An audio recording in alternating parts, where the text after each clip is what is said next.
Hi, it's James here from the Sprinkled Donut Forge in Moscow, Texas. And I'm flattening out some coil spring to make a cutlass I've been commissioned to do. And you can't really see real well inside my little tunnel there, so I'm going to do this. Put this set of shades over it. You can see I got a little tunnel in there. I stacked my big chunks of coke around because it won't stick to the metal as though fresh coal will. And I heat fresh coal around the top, and I leave it a way to stick out so some of the length can go out the other side. And I position my bricks to accept that. So with these shades here, you can see down in there, and you can keep track of the color of your metal. What you see without the filter on there, you just can't see anything but fire.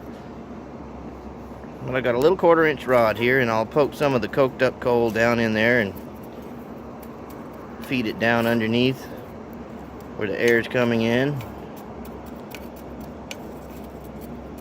Kind of keep that thing going there. For those of you that aren't familiar with this method, I just developed it over practice and time, and it works. So even with the filter now, it's too bright for you to see, but I can see it perfectly well.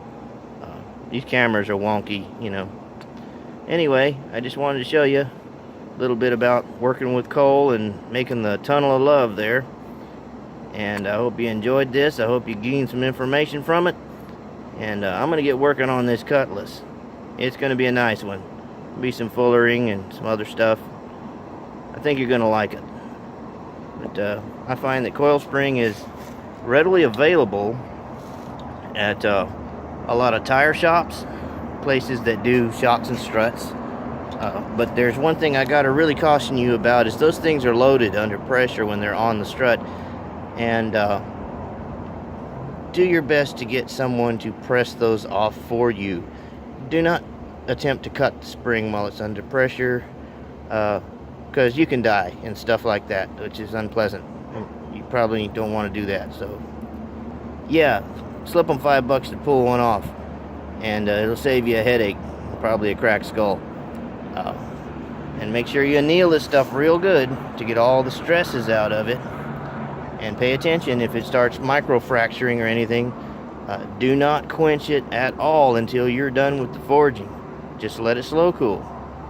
If you've got other projects in the forge, my advice to you is put it in there now and then, get a few hits on it, stick it to the side, let it cool while you work on something else. But don't stick it in your quench bucket until you're ready to start hardening it. In fact, you might want to slow cool it before you do your grinding and your filing, because this stuff gets harder than woodpecker lips, and you don't want to try messing with it and ruining all your abrasives and files on it with it hardened. So there's my 2 cents. I hope it makes sense to you. I'm going to get back to work. Till next time, bye.